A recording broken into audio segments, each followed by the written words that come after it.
I'm Bill Corcoran Jr., and I'm your host for the On the Stacks podcast. Today, I'm chatting with Scott Nichols, owner of 7810 Fixtures. What's up, podcast episode 51. Welcome to the On the Stacks podcast, Scott. Hi, thanks for having me. Yeah, thanks for coming in and for making me this amazing custom lamp. I absolutely love it. It was a total surprise. It seems like it fits in here. It does. Should be. I knew that I was bringing it and it was probably going to end up here. Yeah. It was going to be staying. I'll be going back with a lighter load. Yeah, so we have the normal studio light turned off, and we have this brand new custom microphone light on. On Is the that what you call it? Yeah.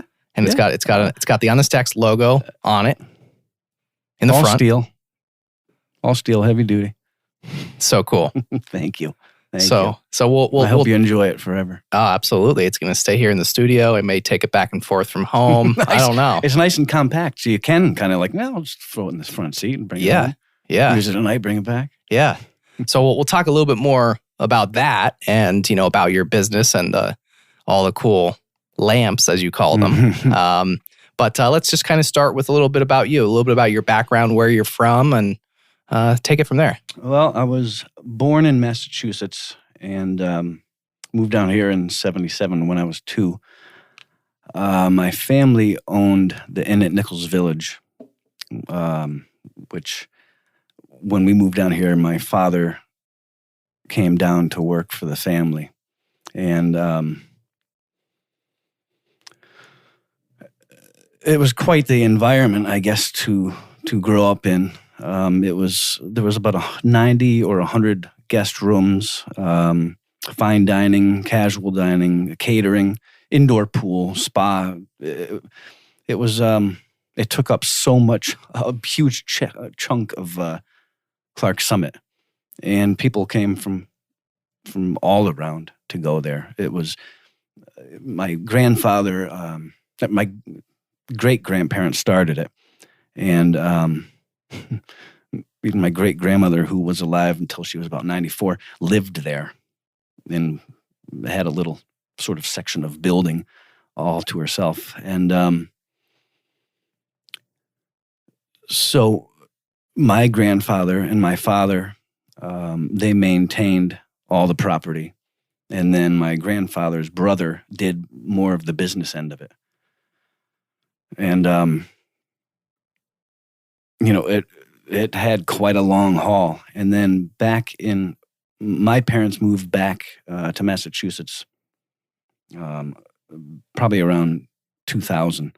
And the motel at that point in time was just starting to dwindle. We always called it the motel because it started as just a seriously like a little trailer looking with like 4 rooms or something like that. And then just built and got huge.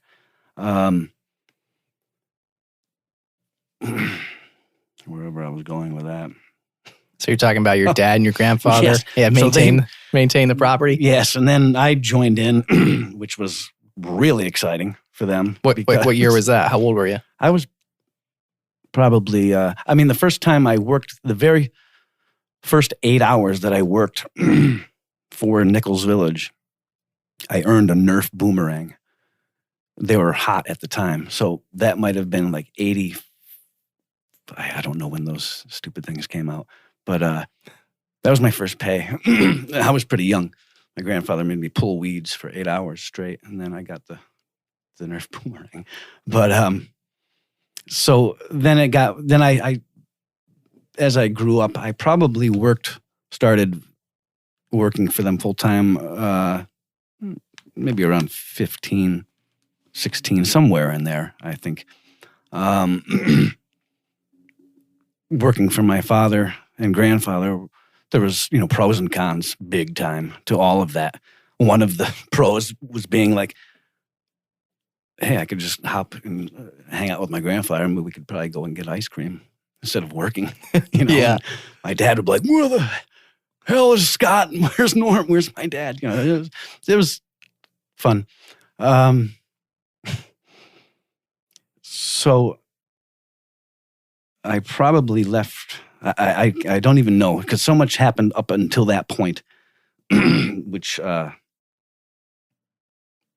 you know, which probably, I guess, put me on whatever road I was going down, that I was planned to go down, with drinking and drugs and the whole thing. I would say, when I was about 12 years old was my first drop of booze, and I think I knew from the time it hit my tongue and hit my belly that I was going to chase that forever and make it. I mean, I fell in love with drinking and all that it did, all that it made me, just everything about it. It was, gave me the comfort, the security, the confidence. It made me, I guess, escape the things that I didn't want to deal with, as it does with everybody. I mean, really. But I latched onto it and held on to that until I was probably 40 or 41 years old. 40 years old, I think I was when I quit.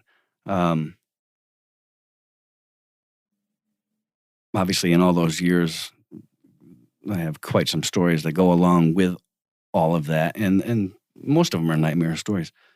I mean, because nothing good came from it for me. I was working for the family business, and that was just fine. It was getting me. I guess it was building, which I didn't know at the time. It was building my work ethic and the quality of work that I'm putting out now came from my father and grandfather. It was just instilled in me. I mean, their hobbies, and my father's still to this day, his hobbies is just to work. It's work, work, work. And if you're not working, you're working on something different. So it was always just driven into me. Again, I didn't understand it at the time. I just thought it was the biggest pain. Like, why do you have to work this hard? Why do you have to do it like this? I remember asking my grandfather one day when we were sweeping up cigarette butts and like cleaning up the property. I'm like, what are you thinking about right now? He goes, I'm thinking about what we're going to work on next. I mean, what kind of question is that? I'm like, I don't know. I thought it was pretty normal. Yeah. No, we're going to think about work, and what to work on next. But how long did you work for the family business? Well, at 16, around that time, was my first rehab. And then at 16 again was my second rehab. And I believe it was probably around 17, 18, 19, I wound up in a bunch of other different places.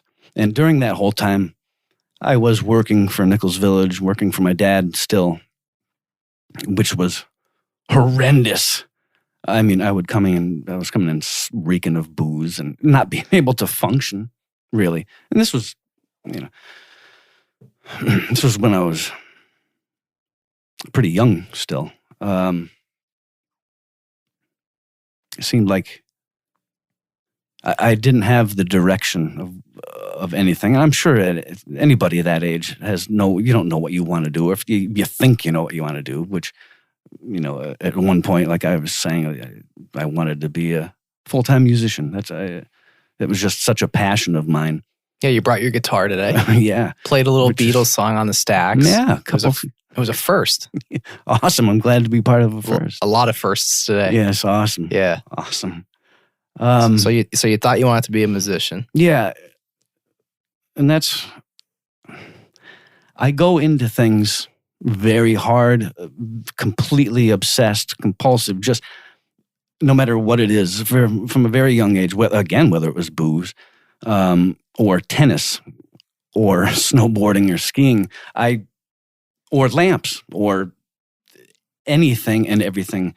If I dig it or whatever, I will go so hardcore that it consumes everything. And, we grew up about a quarter mile from Nichols Village, and So we could always just walk there, go swimming and hang out with friends. And this was, again, before working there or getting to that age. And we grew up, my sister and I, younger sister and I, grew up across from Birchwood Racket Club in the Summit. So it was kind of a natural thing to walk across the street, and I got very heavily into tennis. I was nationally ranked in all. Wow. I was young too. I mean, I couldn't even think about picking up a racket these days. But anyway, so I did that hardcore. Then I started skiing and snowboarding, went so deep into that stuff. And then what tends to happen is it satisfies whatever I'm satisfied, and I will just stop whatever I'm doing. Back to the music thing, I was playing. I mean, it was playing all day, every day.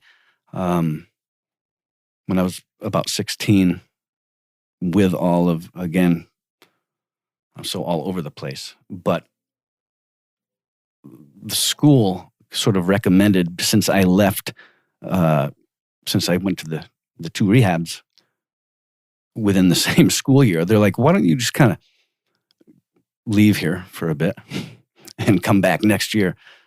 That just doesn't happen. You start working full time. Or obviously, one of the stipulations of my father was like, if you're leaving school, you're obviously working full time. There is no other way about it. And that was a hard pill to swallow. I tried. And again, at Nichols Village, I was working in the kitchens. I was working in every little department that Nichols Village had. So anyway, around 16, me and a buddy started playing music together. And at this point, I had already left school, and I wasn't all the time working. I wasn't steadily working full time. So he would skip school and whatnot, and we would just play all day in this garage. And then we started a band, and we figured it was probably around 17 or 18, we started playing in bars. And I think our very first bar that we played in was 17. And then we played probably out. This was my little taste of, I thought when I was thinking that I would want to do it full time, I wasn't working I was only playing music, so I wasn't making any money in this area. I mean, like, it was, I don't even know how I was surviving. And I went so hard. I mean, when we got a bass player, a drummer, we were playing all the time. And then one day I was like, I'm done with it for now. I don't know if I'll ever get back to it. I literally hung the guitar on the wall and didn't touch it for 6 years. Then I got the itch again and started playing again, and then broke again. Like, for a couple more years, it never made sense to me how something I could be that passionate about, like the biggest passion in my life, to just not do it anymore, not need it, but not crave it or anything. Too bad alcohol wasn't like that. Yeah. Hey, I'm just done with it. That wasn't the case with that. So, what was the next chapter then? I guess trying to figure out what was next. I kind of always just was flying by the seat of my pants. It seemed like I really had not a ton of direction, or not. I wouldn't say guidance, but I didn't know where I wanted to go or what I was doing, so I was just flapping around. I got married, actually, and after a very short time, it didn't work out. This is when a lot of stuff really, really started changing for me. I got a divorce, and I moved back to the house that I grew up in the Summit. And I took over a space in the garage my grandfather's garage. My parents had already moved back to Massachusetts. So it was, my grandfather was living in this house. So I took over the garage and bought all kinds of recording equipment. I bought a guitar back that a friend had bought from me 7 years ago. I called him up and he's like, of course I kept the guitar for you because you were going to go back to it. I'm like, awesome, I'll buy it back. So I knew a kid who worked at Nichols Village. I knew a guy, and he was a drummer. So I said let's write some music together. So he would lay down we would play together. I guess during this time, obviously, because of the divorce, there was a lot of heavy-chested, a lot of heartbreak, a lot of horrible feelings going on. I didn't know how to process them. I didn't know what to do with them. I was kind of a mess. I was drinking insanely hardcore. It was bad. But I wrote and recorded this album, 12 songs, and with this drummer. So he would lay the drums down, and I would go back and record the guitar, the keyboards, the bass, the vocals. And after all these songs were done, I produced it and, had it mass produced, or not mass produced, but had some copies made. And the craziest point, I can never forget it, was I was listening to the album by myself. I just sat down and listened to it in its entirety, I guess. And at the last song, when the whole thing was over, the album was heavily about my experience and what was going on, the misery I was going through. And then it sort of transitioned into meeting my now wife. So it went from a very dark sort of place to a more positive, hopeful vision. And you could hear it in the lyrics. You could feel it in the tones of the music, everything. When I sat down and the album was over, everything, and it'll probably never happen to me again, but everything went away. My heart never felt lighter. It was all gone. It was literally, it was almost like I hypnotized myself, and I forgot everything that I needed to carry on, to start what ultimately has become now, what I'm doing now. The lamps. This was the lamps. This was still years before this, but this sort of, this was, I guess, the direction that I was going, where I'm very open, honest, sensitive.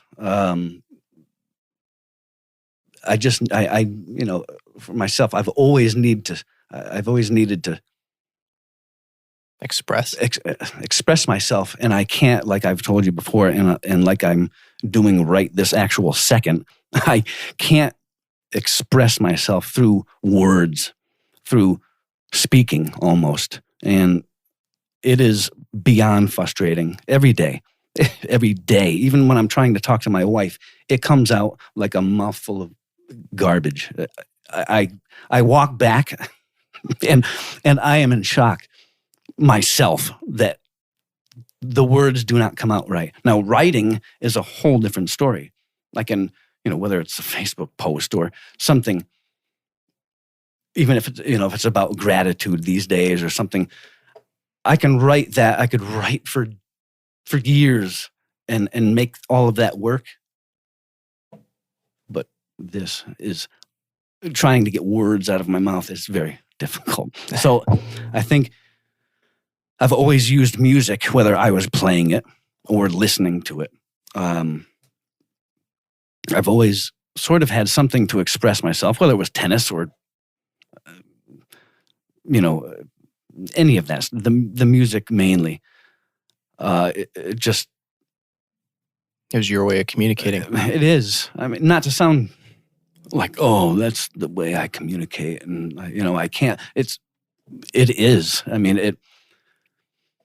Yeah, your feelings, your thoughts, your emotions. If I'm having a bad, which I'll get to the lamps with even this example. If I'm having an anxiety-filled day or, moment or something, if I just pick up the guitar and just noodle around, not concentrate, not play a song, not do anything, just walk around the house, and it clears my head. It just makes me feel so much better. Helps me make decisions, which I'll get to with the lamps. If I, like I'm looking at yours here, if I have to do some weird welding or run wire, do I have to run the wire before I weld, or can I paint before I weld? Trying to figure out the steps in which I need to do to get, from the plug to the bulb. If it's like a funky little design or some sort, I'll go in the house and just walk around and noodle around, and the ideas will just come to me. I will put the guitar down, go outside, and do them. I still can't understand that. I kind of have given up trying to understand where or why any of this is happening. Especially after the whole the quitting drinking thing. It got to the point where the booze certainly was the main priority. I mean, my son and wife and family was always the main priority. But right there with them was the booze. And, I was functioning and still going to work full time. I was, in the mornings I'd be driving to work and have to pull over in a parking lot and puke, and then, have a sip of coffee and keep on going on the road into work. And then, I'm waiting until nothing else mattered during that day except for, I'm waiting till 4:00 till I can punch out. And then you just hear the can go psh at 4:01 every day. I mean, the weekends were horrendous. I was a mess. Bad. So anyway. So what brought you to quit? I lost everything.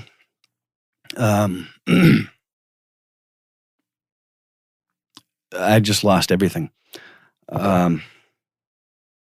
My family, I had nothing anymore that I cared about. There was no music, there was no lamps, there was zero that I had that I was looking forward to or any of that. So I was, all the other times I've tried quitting or was given an ultimatum, or whatever. All the other times, this was different for many reasons. The other times, I would probably say, like most alcoholics, they already know, like they'll be telling their spouse or their parents or whatever, yeah, I'm going to be quitting, but deep down they know, but I will be drinking again. I just don't know when, how it's going to happen, but it's going to happen again. That's how I was. I mean, this is just my experience. I know it's different for everybody. But this time, again, because of losing everything and really and really looking at what was happening, this wasn't like getting banged up in a car this time or having to go to detox or waking up in a hospital because some crazy things have happened to me. I never want to relive, I suppose. So I came to the point. So again, all the other times, it was either, yeah, I'll quit, or, and quit for a day and then sneak one, then sneak two, then sneak a 6-pack, and then it just builds back up to a case of beer a day. Every single time. The younger time, when I was 16, 17, I was going to meetings, and I was kind of forced going to meetings. They weren't my thing. I was not hooking on to anything that it just wasn't helping me. This time I said, I'm not going to meetings. I will do it totally by myself. I don't even want anybody around me. And it's either going to happen or, I'm ending it all. So you thought about ending your own life? Yeah. It was either quitting drinking and never, ever, ever, ever thinking about it again, looking back, never touching a drop, because I was not going to fail this time, I guess. So I wasn't going to set myself up for failure. I didn't know if it could be done the way, you hear people dying all the time quitting booze, and I'm, nobody's around me. So I'm like, this could get interesting, in a couple days. So there was just a fine line. There was literally a line that I was looking at in my mind saying, I quit or that's it. There's no turning back either which way. And, looking back on it now, it's so disgustingly, it is so sickening to know that, I almost considered that was a consideration. Again, I have this line and it's my family on one side and not, a coffin on the other. And it wasn't over a couple days. I didn't prep myself so much mentally, like, I'm going to quit. I'm going to do it this time. It was now, do it, done, and never look back. And I never did. I haven't touched a drop since. This, I don't know. And that is, again, the start of all this stuff that I don't really know in my mind. I thought I had all the answers, obviously, just as like anybody. It took a few months. Things were clearing out in my head and my soul. I started seeing things way differently. I started thinking differently. Creatively, wasn't even in the same realm as I was. Again, which I'll never get to the bottom of what happened at that point, I suppose. So, emotions, stuff that I have never felt in 40 years were all coming and coming quick, like really quick. Things that I thought I understood or that were what I thought were meaningful to me, to my heart. Everything sort of changed. I got a whole different outlook on what was really important and what I needed to do, I guess, to make me, to make me the most honest, real, open person that I think that I was always meant to be. But it was always disguised. I always had a mask on. I was always so filled with booze that I wasn't myself. I don't think I ever was myself until now. And, I remember being in my 30s and even telling my wife, like we would both say, in the 30s, I think when you're in your 30s, you find out who you are. You don't so much. I don't think you ever do. And I'm 45 now or 90 or whatever. And, there's so much to experience, so much to look forward to, I suppose, with a whole different way of thinking. Mm-hmm. So after about 8 months, after my first, how I always get obsessed with things, And my last obsession before diving into the lighting and everything was, as soon as I quit drinking, not only the motions, not only all of this stuff showing itself to me, but insomnia was a huge, huge, horrible nightmare factor. I always just basically passed out my whole life. So you take that away, take your sleep aid away. I mean, I wouldn't sleep. I would not sleep. And then I'd be going, I was working at a nursing home for, at this point, 15 years. And it was, so I needed stuff to do to occupy my time since I wasn't drinking. So I was always into landscaping, because of Nichols Village, because my father and grandfather, they always had just beautiful grounds and awesome landscaping. And so I said, I'm going to really make our home, like I already had done some stuff, but I went crazy, putting in fountains and just working all the time doing this new passion. And then came I had a little shop, a little work shed, and I didn't do any work in it at the time. I would go in there and just listen to music, roll cigarettes, hang out. It was just a place for me to get away. So I went to my job one morning and I made a little pipe lamp, and on a little block. It wasn't. I just literally drilled a hole in a 4x4. The thing was it wasn't even, and I just screwed this pipe and ran a bulb up to it, and I brought it home. And I was like, "Am I going to have this for my shop while I'm sitting here rolling cigarettes?" I love lamps. I love the light they put off. Working in a nursing home, I was surrounded by fluorescent lighting all the time. It does nothing but drive me insane, fills me with anxiety. So I'm like, any time I was out of that environment was always something like this, like soothing and calming, So I build this little lamp, probably about that size, smaller, and I show my wife. And everybody makes those pipe lamps, those industrial-looking things. She's like, "Oh, that thing, that's cool. You should make another one and sell it." And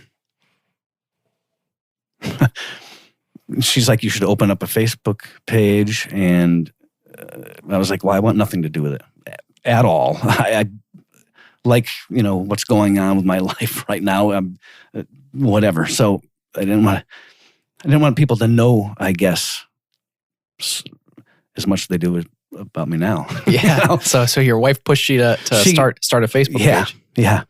And you posted your first. I posted the first lamp, which she took pictures of. She's a photographer and has her.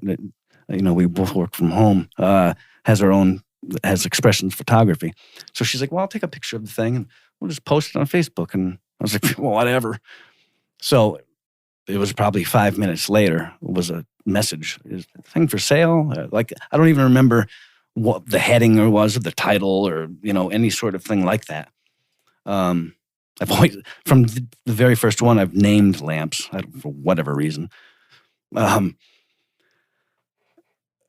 So that one sold, and then my wife's like, "Oh, now you should do another one." And that was literally it. It just went bam, bam, bam, bam, bam. Like I couldn't. That was like making one after another. Couldn't stop making. I couldn't stop. And where you were getting requests from people, just through social media. Yeah. And probably the second lamp I made, I would say, I put with my wife's, being a photographer, we have all these old cameras, antique cameras around, and I put one on a base, the wooden base, and I was like, "Geez, that looks kind of neat." And then that really started a whole different thing. Then people were like, my grandfather he has cameras. Can you do one for me? And it was like, "Well, yeah, I guess. Sure." And then it was like, my grandmother has all these pearl necklaces or whatever, like all this stuff. Can you tie it into a lamp? I'm like, absolutely, maybe. So then I've got there's been some weird requests since, but so that basically started as soon as I started putting props. That's what I was calling them, because they were always different. They weren't always cameras or whatever. They were generally antiques. They were normally older things. So I was still working full time at this time, and it was about 8 months. 8 months after I got sober, and 8 months of building lamps. I was, between the insomnia, the amount of people ordering,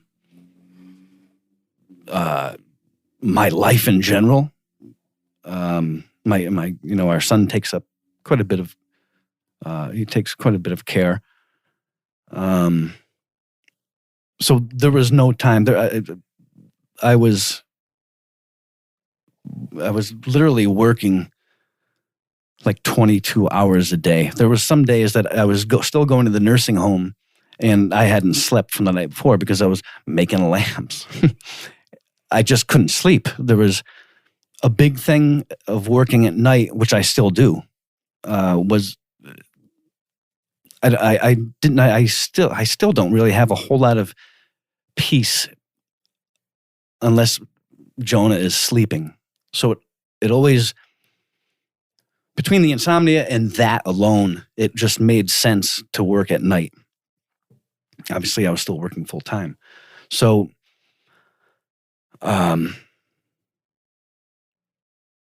thankfully, I was, making everything out of that little shop that wasn't even a shop, this little shack, work shed. So I could just, I was literally 20 feet from the house. And then you may decide to make the jump and quit your job. It was. I almost had to, because I couldn't. I was killing myself. I couldn't keep up with either the orders and it wasn't even so much the orders. It was that at this point now, I was obsessed with making lamps. With the first year, I made around 400. It's a lot of lamps. Yeah. They weren't elaborate or anything. That's how I was able to even make that many. But so all of my time was going to that. And at 40 years old, it was strange to come to the point where I said, I have to quit my full-time job after 15 years with a family, with a, mortgage payment, the whole thing. I'm like, how big of a risk is this? Pretty big. Because there was, again, it wasn't making sculptures or getting into art or anything. It was literally making lamps, like we were joking about before. It was, so how many can you sell? Like, can you make a living on selling table lamps? I had no idea. I had to do it, though. I absolutely was not going to waste the rest of my life working in a nursing home or anywhere. I guess I was driven. There was a reason for sure that all of this has happened. It gives me the freedom to take care of our son, to be there for all of his appointments, whether they're just a doctor or autism or, no matter what. I always wanted to be there with him.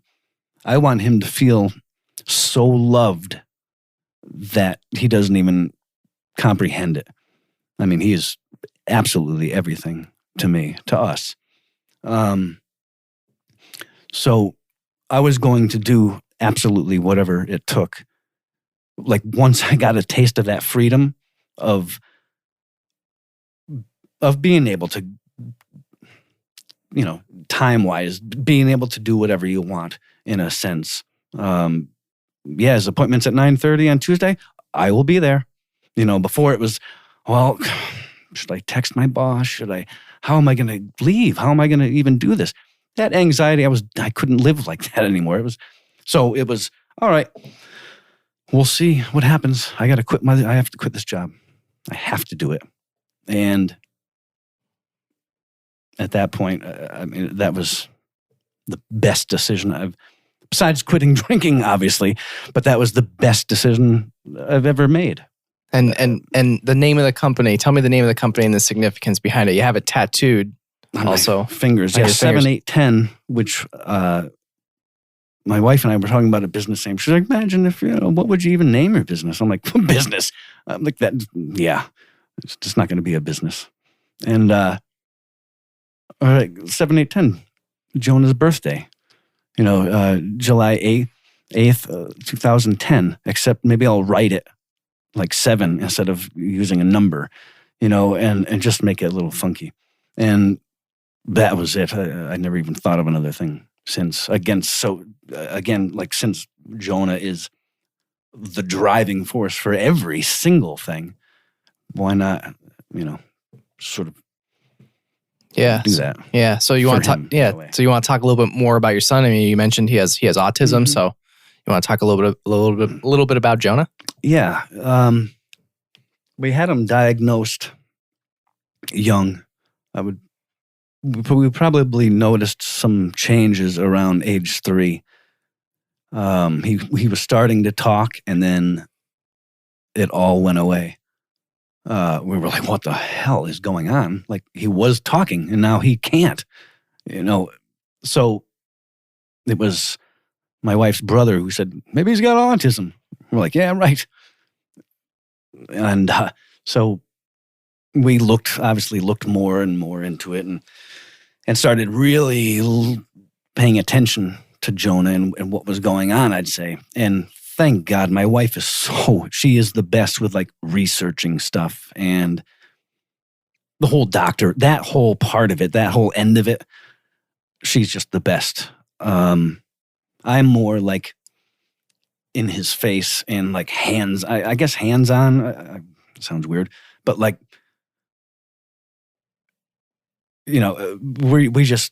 I'm with him all the time. Every second that I'm not working, I'm with him. And a lot has changed with scheduling and all that. Like, it got tricky. So yeah, I mean, back, to that point, like our regular days when he was in school, we'll go back to, he was going to Elk Lake School, which is our school district. We're up in South Auburn, outside of Tunkhannock. So he was going to school there, and he was getting more and more severe. The meltdowns were worse in school. They just really couldn't handle him, in a sense. So we started looking at different schools, and we found the Graham Academy down in Kingston, and they were a lifesaver for. We didn't know what we were going to do. If we were ready to homeschool him, which again, running 2 businesses, like we couldn't even do it. We couldn't even wrap our heads around how drastically our life was going to change if we couldn't get him into a different school. Thankfully we found that, but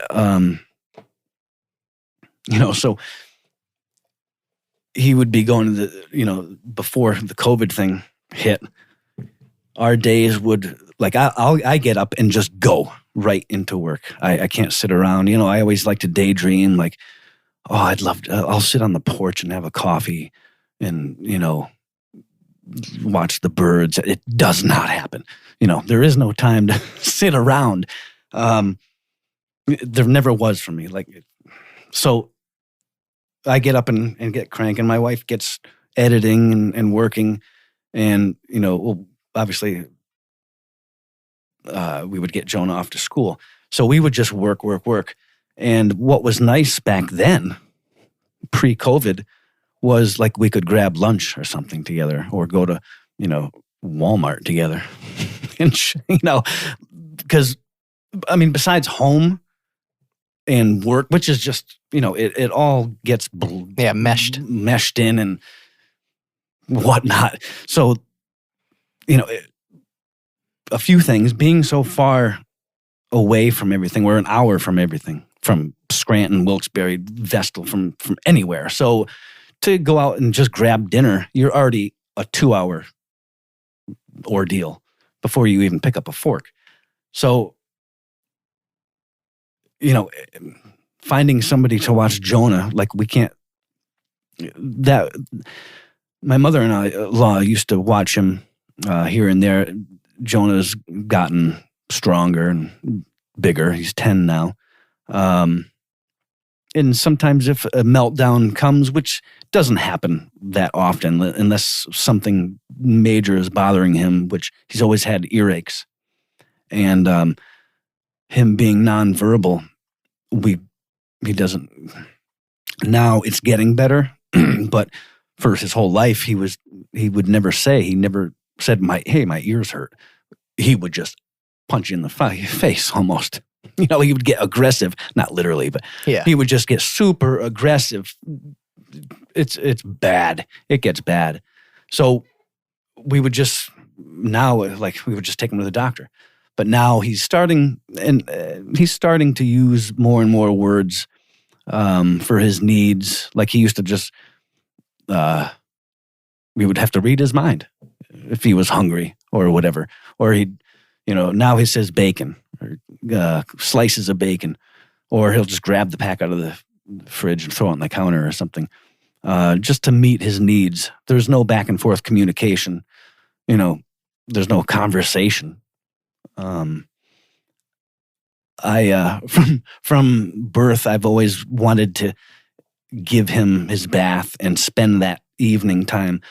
Back especially when I was working full time, I would get home and that was my dedicated time for just Jonah and I. To this day, I still give him a bath every night. And that's where I was going, the communication part. I've always talked to him almost like he was going to answer me. And so I'll just be like, I'll ask him, I know I'm not going to get an answer, but it's just for me, I guess. And we always talk to him just to try to get him to use words even. It's something that I don't think will ever be figured out exactly. If you ask my wife where Jonah got his autism from, it is absolutely me. It just came right out of me into him. There's so many similarities that it's just shocking sometimes. If he says something, or if I just know that he does something a certain way, I'm like, man, now that is pure autism, but why can I relate to that so much?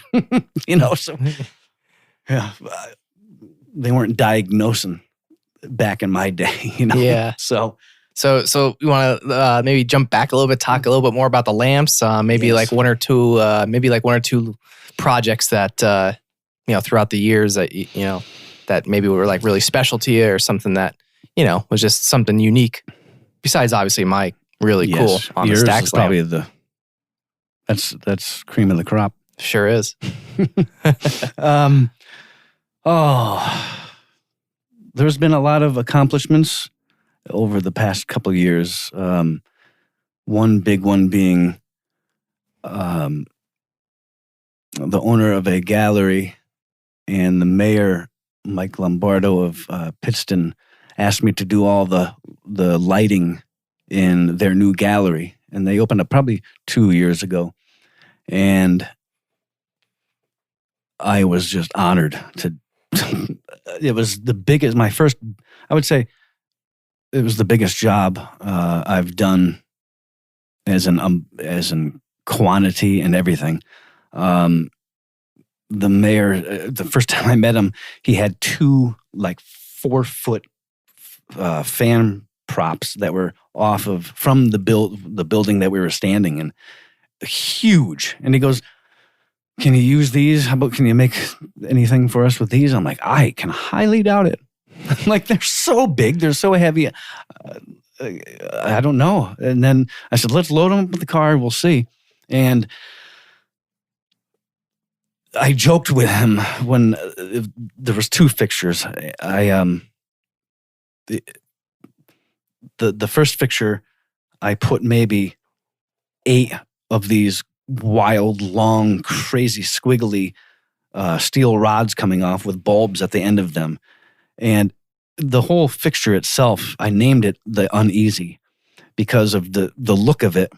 Has got this very anxiety-filled looking. It makes you uneasy.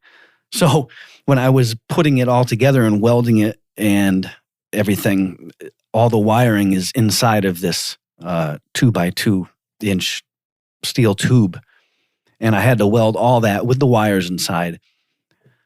You know, I had to weld it good enough, but I also had to keep the thing cool so it wasn't going to be melting the wires that I could not see inside. So I did it and I plugged it in and all the lights lit up. Wow. I said, but it is ready to roll. And he goes, you got another one to go. So I did the other one the same method, not nearly as much stress. And he mounted them up along with a bunch of other fixtures, ceiling fixtures down there. Then they opened up, and there's so many amazing artists down there of all different kinds, photography, sculptors. They have it all down there. Just beautiful gallery. I have a few more pieces. I have a few pieces left down there, since everything is turned into custom. Gratefully and gladly busy enough that everything has turned from making all these and trying to sell them at either vendor events or trying to post them. I mean, that's what I used to do, was make, build as many as I could, and I would post them. And if they didn't sell, almost immediately, I would sort of pull them back and save them for vendor events. I would go to like the 900 Rudder and do vendor events here and there. They were fun. There's so much work. I mean, I missed the human interaction and seeing people. It's, again, we don't get out really. I mean, ever, except for getting groceries, and like if I'll go down and get steel and get supplies and stuff. Besides that, especially now with the COVID thing, with Jonah being off of school, that it's all changed. In the beginning, I remember talking to people and they're like, how are you doing? Like, how has it affected you? And I'm like, we don't go anywhere. I'm like, we are in absolute isolation all of the time. All the time. I said, so nothing has changed really. Now, when the schools all closed down, that's when things got trickier, because we couldn't both be working at the same time. Like if my wife had an appointment, things got messed up with that. The weddings that were all booked, people, couldn't have weddings when the wedding venues were closing down, or, so everything's getting tricky all around for us. So for her, so much, for her business. So like if she was doing an appointment, I would have to come in and watch Jonah and then go back out. So we would be, and this is how it goes every day. Now we just alternate watching, like coming into the house and out. My wife edits right in the living room, so she can always sort of keep an eye on him while I'm outside. But I come in, again, it's so hard to get work done because I'm always inside. Even if it's just to go in and grab a coffee, then Jonah's slapping a pound of bacon on the thing, saying bacon. So then there's 5 minutes. Then everything just keeps adding up. And then I'll go inside. I need a hug from Jonah, so I'll go in, and like 20 minutes will go by. I'm like, oh man, I'm going to be up late again tonight because I'm not messing around, but time just goes quick. So it's a lot different than, what I was used to going to a full-time job. And I mean, you really have to you have to be self-motivated. It'd be so easy to be like, I'll just get to it tomorrow. Tomorrow comes the next day, and then things just end. That's how you fail, I guess. Yeah. Procrastination. And I was never one for procrastination or being lazy ever. I mean, that was a pet peeve, I suppose, of mine. And you said, did you say earlier that you name all the lamps? Yeah. And I don't even know totally where that came from. I know that some of them have gotten names by the personalities or the emotion that the piece, the lamp, or whatever it is putting off, the vibe that it's putting off. I might be like, well, there's Biffy, or one funny story was it was very early on. It was one of my first vending events, and I was packing everything up. I think I brought maybe 13 lamps with me at the time. And I was wrapping them up, and this lady came over, and I would always put out name cards in front of all the lamps on the stacks, would be there or whatever. And there was this one lamp, and I named it the lobotomist. And I had an ice pick, an antique ice pick that I just mounted on it as, for the lobotomy. And this lady's like, she's looking over them, and I said, yeah, it's named the lobotomist or whatever. She's like, sold. I'm like, wow. She goes, my husband and I, we always joke about he needs a lobotomy, and this would be perfect for him. I'm like, that's cool that a name just sold this lamp. So then you just started naming them all after that. It was before that, but okay, yeah. But then that was kind of the moment that you said, like, I definitely need to keep naming them. Yeah. Yeah. So the lamp that you made me today, does mine have a name besides on the stacks? Does it have another name? Or is it just on the stacks? It was on the stacks. Okay. Yeah. All right. Yeah. I mean, it's fitting. Yeah. In parentheses, it would be Bill Jr. Okay. All right. That's when I posted. Well, yeah. That's what it's called. Cool. That's so cool. So, I mean, and it kind of, again, with music being an influence on a lot of things from just in my life in general, if I don't come up with a name or something that fits the thing, I'll be like I named one Ella after Ella Fitzgerald because I was so listening to her while building this, or, come off like that. Speaking of obsessive, compulsive, and just insane, the big fish that I just did. Oh, yeah. Mo. Yeah. That was, I still am not sure how that happened. Because that was, I would say, to date, probably the most, I don't know. That was a big deal piece for me. The customer said about 8 months ago, he just messaged me and he said, yeah, if you ever do an anglerfish, I'll buy it. And I was like, yeah, all right. So again, I've been so backed up because of, I guess, COVID and around the whole time that COVID came in, orders, oddly enough, were coming in way faster than I could possibly. Even if Jonah was in school, I still couldn't keep up. So my list just kept getting longer and longer, and I'm trying to tell people, I'm like, I don't even know. I'm like, I don't know when I can get to it. I can't give you a date like I used to be able to say, oh yeah, in 3 weeks I'll have something shipped to you or come, whatever. I can't do that. I still can't really do it. Wow. Thankfully, and I'm, again, so grateful for that, for everything. But, so I said, I'm going to start this thing. I don't know if I can pull off an anglerfish. I've seen them before. They're fantastic, freaky, horrible looking creatures. And I loved them, So I'm like, I'll start bending the back fin and see where it goes, really. So I'm just going and going and building. And I'm like, I can't tell the guy. I'm not going to say anything until I'm confident what this thing is going to look like. The further and further I got into it, I started getting more and more confident, I guess, with it. So I was going to message him.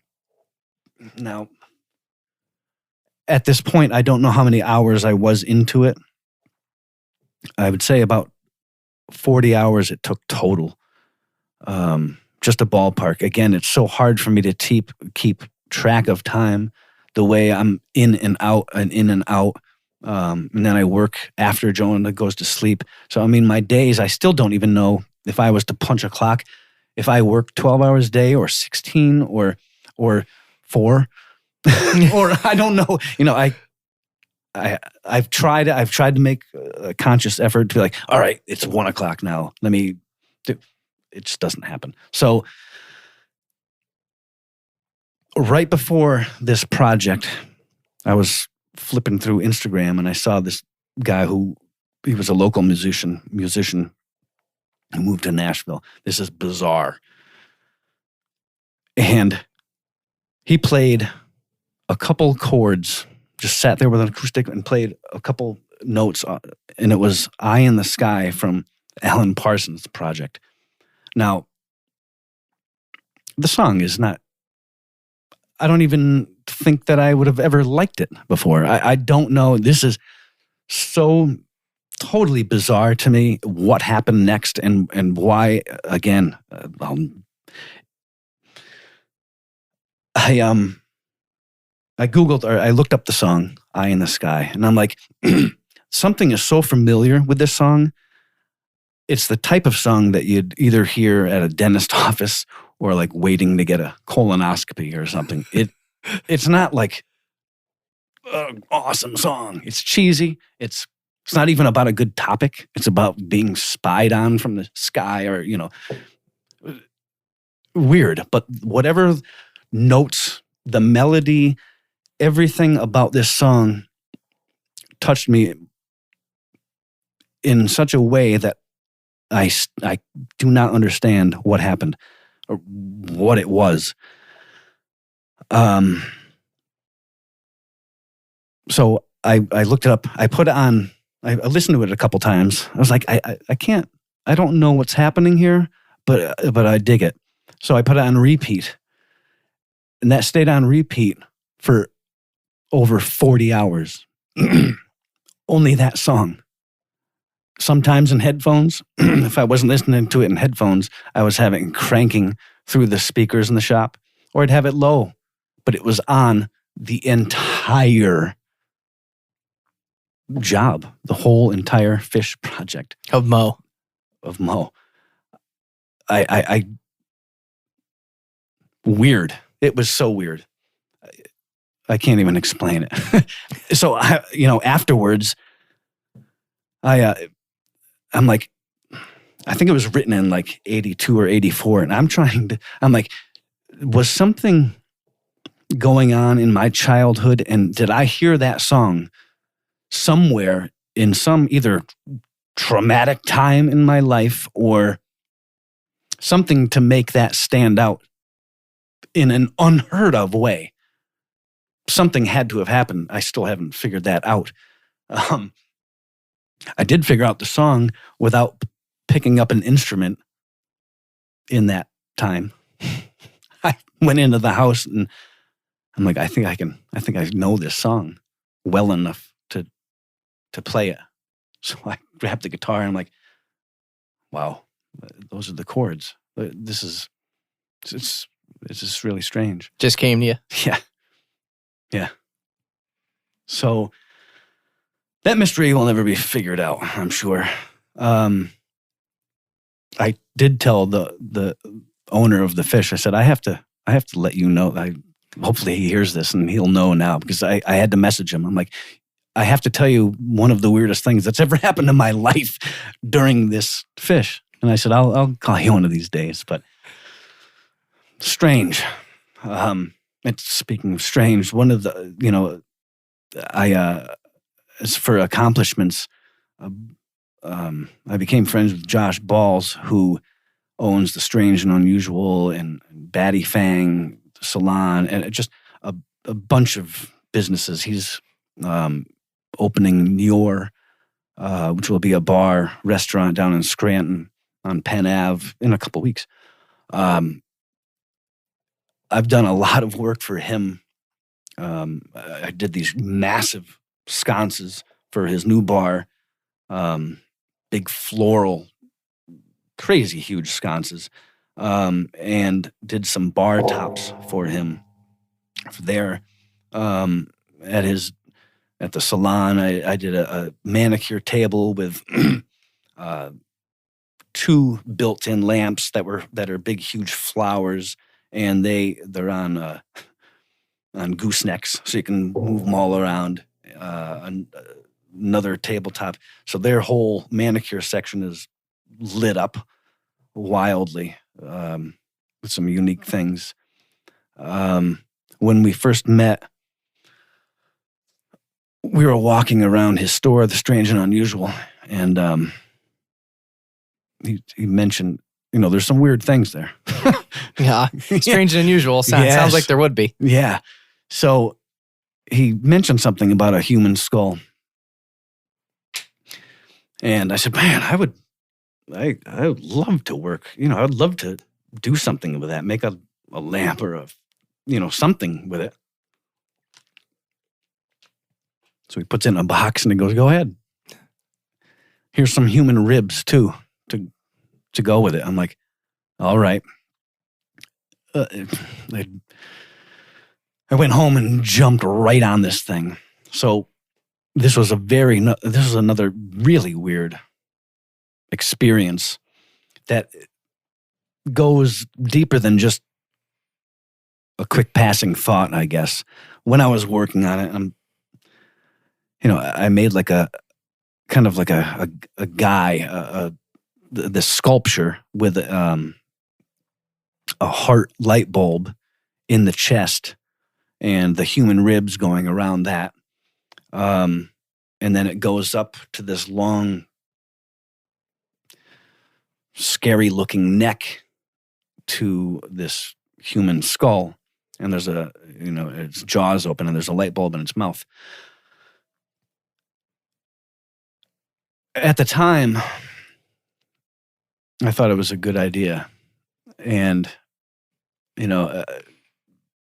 it was such a weird and heavy duty thing when I was building it that it changed my, I guess, outlook on it when I was done. But I was, holding this skull and I'm, I'm just looking at it and I'm like, all right, well, it's a potato. Don't even think about what it is.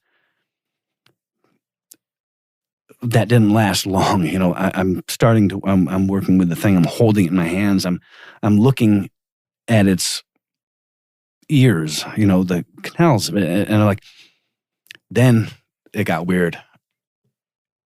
I started thinking, was this guy loved? Did he hear a lot of "I love you"? Did what passed through these ears? Was it anger? Was it, what kind of life did this guy have? I'm working with the jaw, and then I got I'm like,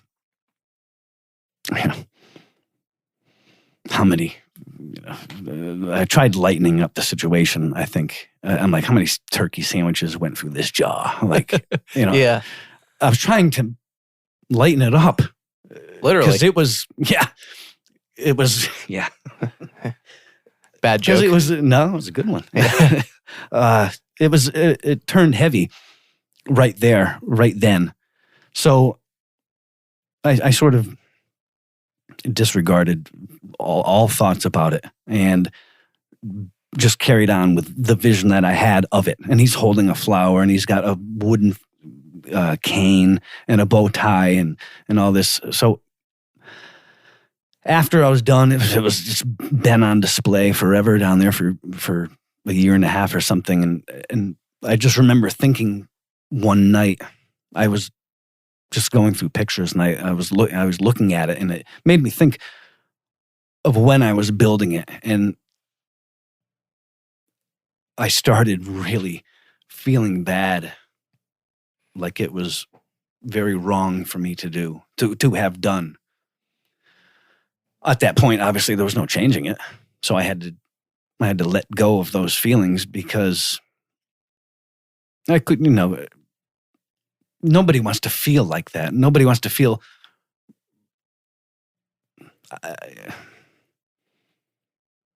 like you've done something wrong. I in a way, I kind of thought I did for a second. That's just me looking, I think, way too deep into it.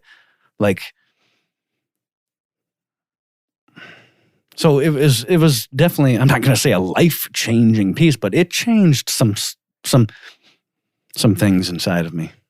Definitely at the time, it was weird. Yeah. It's a weird one. Yeah. I mean, there's been some different pieces that definitely took me in places I wouldn't think. Again, building lamps, that you could trigger some sort of emotion or anything. And then,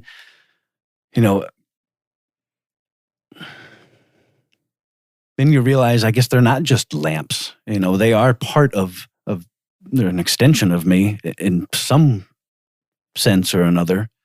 Again, since I'm not great with speaking, I feel better about what I don't know, but I just feel relief, I guess, when I'm bending stuff, when I'm welding it, when I put it on the mantle to take, the final pictures before I post them and stuff. All of that, that's when I think that they're more than, a Walmart lamp. Oh, definitely. There's a lot of emotion involved. Yeah. A lot of words that I can't say, I guess, built inside of them. I don't know how to explain it. Yeah. Yeah. But shout out to your wife for forcing you to start your Facebook page. And I mean, that's actually how we met too. Mm-hmm. If it wasn't for social media, I wouldn't know. I probably wouldn't know you. And my friend Denny Corby, yes, posted the man of magic, the magical man. Yeah. So yeah, I discovered you through social media, Facebook or Instagram or both. But yeah. So it's kind of cool how it all worked out. Now you're here. I know, it's amazing. It's amazing. And then this awesome lamp you made me is gonna live on here forever. So, awesome. Yeah, thanks again for that, man. It's really, really, really cool. Such a cool piece. And for those listening, there'll be photos of it posted on all my social media and on my website, onthestacks.com. So yes. Yeah. So before we end, is there anything else you wanna add? Or how can people, obviously Facebook, because we just talked about it, and Instagram. Yeah, how can someone find you, and how can someone get a lamp made? I'd say that I have a business page, 7810 Fixtures, and it's how all that works. They want a lot of money and stuff for people to see things, and so I post everything on my personal page, Scott Nichols. I post stuff about Jonah. I post quick things about even gratitude or being sober or a passing thought. If it's something that's deep enough to I guess make me write something about. And Instagram, it's Scott Nichols 7810, I believe. I should probably know that. It's all right. I'm sure they'll find you. Yeah. And if anyone's listening, they can look up On the Stacks podcast, and I'll make sure I tag you and everything. Yes. I don't know. It's been just such a wild ride so far, and what all really stemming from putting the bottle down and dealing with. I had to deal with all of that somehow, and it turned out to be a very positive and expressive way to go about it. Yeah, I suppose. Yeah, well, it's really cool. Thank you. Yeah. Thank you so much for having me on. Yeah, what a pleasure. Yeah, this is awesome. This was a really special, different, and unique podcasting experience for me. So hopefully, people can decipher some of the things that I spoke about. I think they'll get through it. Yeah. All right. On the Stacks podcast, 7-8-10 Fixtures, Scott Nichols. Thanks for joining me. Thank you. If you'd like to learn more about the On the Stacks podcast, be sure to search the hashtag On the Stacks on Instagram, Facebook, and LinkedIn. If you enjoyed this podcast, please subscribe and leave a review. We'll catch you next time on the Stacks.